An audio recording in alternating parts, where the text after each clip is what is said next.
Shalom, saudara-saudariku yang dikasihi Tuhan. Selamat berjumpa kembali melalui channel Insani. Inspirasi Sabda Allah hari ini, 4 September 2022. Mari kita mengawali permenungan kita dengan berdoa. Dalam nama Bapa dan Putra dan Roh Kudus. Amin.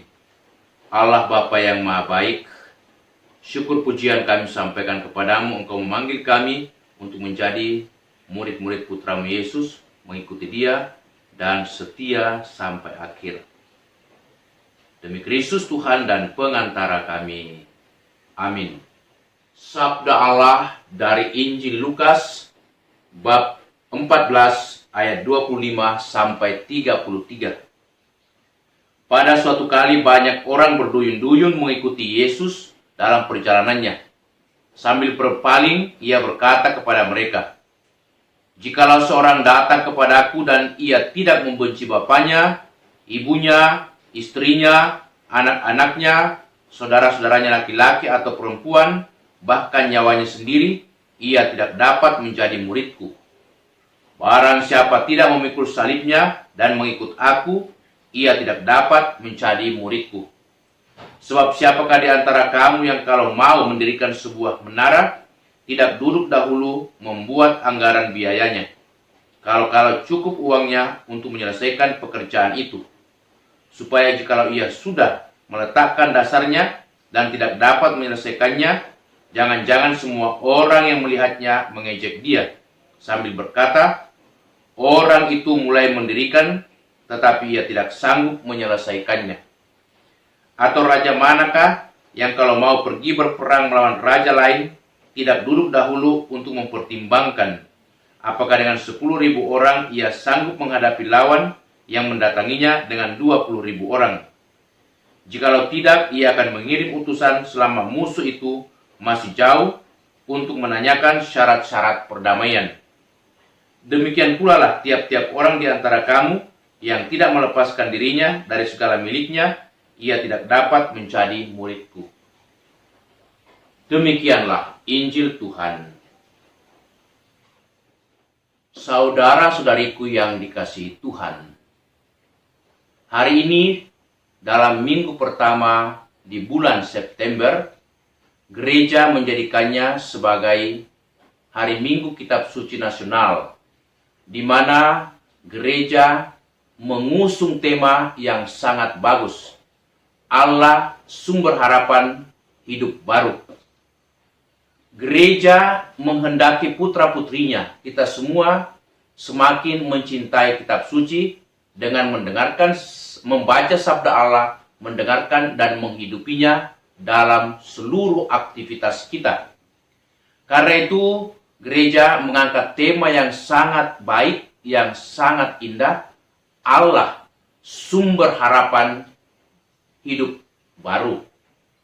Mengapa Allah menjadi sumber harapan kita untuk hidup yang baru? Dan mengapa gereja memilih tema ini? Karena kita tahu dalam tahun-tahun terakhir ini, sejak Desember 2019 atau awal tahun 2020, dunia ini semua kena yang dikatakan virus corona. Suatu penyakit yang sangat berbahaya yang barangkali pernah juga kena pada kita, namun kita diselamatkan, namun kita dipulihkan dan disehatkan kembali oleh Tuhan yang adalah sumber harapan dan hidup baru bagi kita. Karena itu, kita dibantu oleh sabda Allah yang kita baru saja dengarkan dalam perikop Lukas bab 14 ayat 25 sampai 33 ini. Yesus mengatakan, "Barang siapa tidak memikul salibnya dan mengikut aku, ia tidak dapat menjadi muridku." Yesus menghendaki supaya kita mau mengikutinya, tetapi juga berani menanggung resiko, memanggul salib. Salib yang kita panggul bukan semata-mata salib dalam bentuk fisik, tetapi seringkali kita sebagai murid-murid Yesus tidak disenangi dan juga dijauhi oleh orang-orang yang tidak percaya kepada Kristus. Bahkan kita merasa sebagai yang menjadi lawan atau tantangan bagi mereka. Tetapi kita tidak usah terlalu cemas, kita tidak usah terlalu gelisah dengan kebiasaan atau dengan sikap masyarakat yang tidak menyenangi kita. Sebab apa? Santo Paulus dalam suratnya kepada umat di Korintus bab 1, 1 Korintus bab 1 ayat 23 dan ayat 24, di sana dikatakan, bagi orang-orang yang tidak percaya, salib adalah suatu sandungan dan kebodohan. Tetapi bagi orang yang percaya kepada Kristus dan kepada Allah, salib adalah suatu kekuatan Allah dan kebijaksanaannya.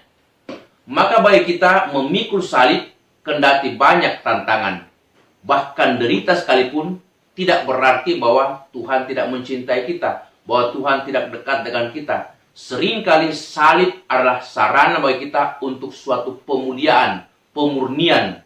Maka kita tidak usah cemas, takut, atau dan lain sebagainya, pikiran-pikiran yang negatif ketika kita mengalami banyak cobaan dan derita. Itu adalah bagian daripada hidup orang Kristiani, murid-murid Yesus. Seringkali kita hanya berpikir secara duniawi. Kalau saya senang, kalau saya sehat, kalau semua urusan saya berjalan baik dan lancar, kalau saya sukses, maka Tuhan memberkati saya.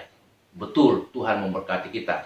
Tetapi sebaliknya, ketika kita mengalami kegagalan, bahkan mengalami berbagai macam cobaan dalam hidup dan derita, tidak berarti Tuhan tidak mencintai kita. Seringkali Tuhan membiarkan kita mengalami itu supaya kita semakin belajar dan semakin lebih dewasa dalam hidup dan bersikap sebagai murid-murid Yesus, sehingga kita lebih mengandalkan Tuhan dalam kelemahan, dalam keterbatasan, bahkan dalam derita sekalipun. Hanya Tuhan yang menjadi sarana, sandaran, harapan kita. Itulah sebabnya gereja mengangkat tema bulan kitab suci nasional tahun ini, Allah sumber harapan hidup baru. Sebab dialah kekuatan, sandaran, harapan kita.